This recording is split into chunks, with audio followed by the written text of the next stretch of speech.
లక్ష్మణరావు గారు, బీటీ నాయుడు గారు, వెంకటేశ్వర్ల గారు ఇష్యూ గురించి మాట్లాడారు అధ్యక్ష. ప్రధానంగా ఎన్డీఏ ప్రభుత్వం అధికారంలోకి వచ్చే ముందల చాలా స్పష్టంగా ఎంతమంది బిడ్డలు ఉంటే అంతమంది బిడ్డలకి ఇస్తామని హామీ ఇస్తాం జరిగింది. ఆ హామీకి మేము కట్టుబడి ఉన్నాం. రెండో అంశం అధ్యక్ష, అందుకే గైడ్ లైన్స్ రూపొందించడానికి కొంచెం సమయం కావాలని అడిగాం.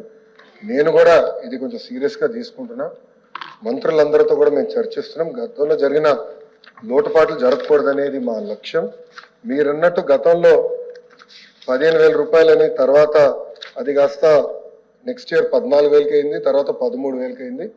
1,000 రూపాయలు టీఎంఎఫ్ అన్నారు, ఇంకో 1,000 రూపాయలు ఎస్ఎంఎఫ్ అని అది డబ్బులు తీసుకుంటాం జరిగింది. అంతేకాకుండా ఎలిజిబిలిటీ క్రైటీరియా కూడా మార్చడం జరిగింది అధ్యక్ష. గ్రామాలు వచ్చే గల 5,000 రూపాయలు నెలకు వస్తే ఆటోమేటిక్గా వాళ్ళు ఎలిజిబుల్ అనేది, 5,000 కన్నా తక్కువ వస్తే ఎలిజిబుల్ అన్నారు. అట్లా మళ్ళీ దాన్ని మార్చారు.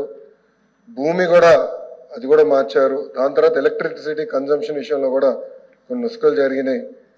ఇంతేకాకుండా పాదయాత్రలో కూడా నేను అనేక మందిని కలిసినప్పుడు వాళ్ళు చాలా స్పష్టంగా, మేము ఇప్పుడు అప్పు చేసి ఒక 4 వీలర్ 4th హ్యాండ్ బండి కొన్నాం అంటే 30,000 రూపాయలు 40,000 రూపాయలు పెట్టి ఒక స్కార్పియో కొనుక్కున్నాం.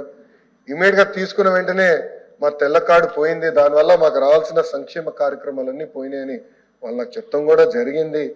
ఇది కూడా మేము డిస్కస్ చేస్తున్నాం. ఎందుకంటే గ్రామ సచివాలయం, వార్డు సచివాలయాలు స్వామి గారి కింద ఉంది, మళ్ళీ ఆర్టీజీ నా కింద ఉంది. మీ ఇద్దరం కూర్చుని డేటాని కూడా ప్యూరిఫై చేయాలి, పకడ్బందీగా ఇది అమలు చేయాలనేది లక్ష్యంతో మేము చేస్తున్నాం అధ్యక్ష. మీకు ఎలాంటి సందేహంలో అవసరం లేదు. అర్హులు ఎంతమంది ఉన్నా ఇవ్వాలనేదే ఎన్డీఏ ప్రభుత్వం లక్ష్యం. అది మేము సాధిస్తాం. రెండోది, ఇది బోర్డు ప్రభుత్వం ప్రైవేట్ పాఠశాలలకు వెళ్ళే విద్యార్థులకి వర్తిస్తుంది. ఇంకో పక్కన పెద్దలు అన్నట్టు అధ్యక్ష, 2019 నుంచి 24తో పోల్చితే ప్రభుత్వ పాఠశాలలో సుమారుగా 72,000 మంది విద్యార్థులు తగ్గారు అధ్యక్ష. ఇది కూడా మేము చర్చిస్తున్నాం. ఎందుకంటే నాడు నేడు కార్యక్రమం ద్వారా వేలాది కోట్ల రూపాయలు ఖర్చు పెట్టిన విషయం వాస్తవం. కానీ ఎందుకు విద్యార్థులు తగ్గారు? గత ప్రభుత్వం సిబిఎస్ఈ తీసుకొచ్చింది. సిబిఎస్ఈ మళ్ళీ బోర్డ్ ఎగ్జామ్స్ అని పెట్టారు. తర్వాత ఐబీ గురించి ప్రస్తావించారు. టోఫుల్ గురించి కూడా ఒక ప్రశ్న ఉంది, దాని గురించి కూడా మాట్లాడతాం. కానీ నిర్ణయాలు తీసుకున్నప్పుడు, విద్యా రంగంలో నిర్ణయాలు తీసుకున్నప్పుడు చర్చించాల్సిన అవసరం ఉంది. యూనియన్లతో మాట్లాడాలి, ఉపాధ్యాయులతో మాట్లాడాలి, అందరినీ కూర్చోబెట్టి ఆమోద్యమైన పరిష్కారం వెతకాల్సిన అవసరం ఉంది అధ్యక్ష. నీ జర్క్ రియాక్షన్ తీసుకోవాల్సిన అవసరం లేదు. అందుకే మీరు చూస్తే నేను మంత్రి కరెక్ట్ ఈ రోజుతో నెల అయింది నేను ఛార్జ్ తీసుకుని. నేను కూడా అధికారులు చెప్పేది ఒకటి, రాబోయే సంవత్సరం ఏం చేయబోతున్నాం రోడ్ మ్యాప్ వేద్దాం, అందరితో చర్చిద్దాం, సంఘాలు అందరినీ కూర్చోబెడదాం, మాట్లాడదాం, వచ్చే సంవత్సరం నుంచి అమలు చేద్దాం. నాకు నచ్చింది కనుక ఇది ఇద్దాం, నాకు నచ్చలేదు కనుక ఇది తీసేద్దాం అనేది కరెక్ట్ కాదు. చర్చించిన తర్వాత నేను నిర్ణయం తీసుకుందాం అనేది ఒక లక్ష్యంగా మేము పెట్టుకున్నాం.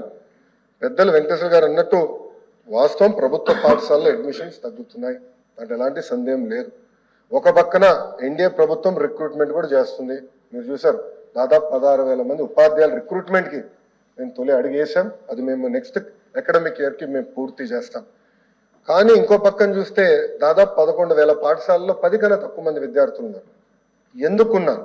ఎలా అడ్మిషన్స్ పెంచాలి, నాణ్యత ఎలా పెంచాలి, అసెస్మెంట్ ఎలా చేయాలి, టెక్నాలజీతో జోడించి ఎలా చేయాలి, first grade, second grade, third grade pressure లేకుండా సిస్టమేటిక్ ఎట్లా చేయాలనేది కూడా మేము చర్చిస్తున్నాం. పక్క రాష్ట్రాల్లో కూడా ఏం జరుగుతుందో మేము చూస్తున్నాం. అటు ఉత్తరప్రదేశ్లో ఒక మోడల్ ఉంది, ఢిల్లీలో ఒక మోడల్ ఉంది, పక్క రాష్ట్రాల్లో కూడా ఏం జరుగుతుందో అందరం చర్చిస్తున్నాం. అధికారులు కూడా ఒక టీం వేసాం, వాళ్ళు కూడా వెళ్ళి చూస్తున్నారు. వాళ్ళు నివేదిక ఇచ్చినా నేను కూడా వెళ్ళాలనుకుంటున్నా.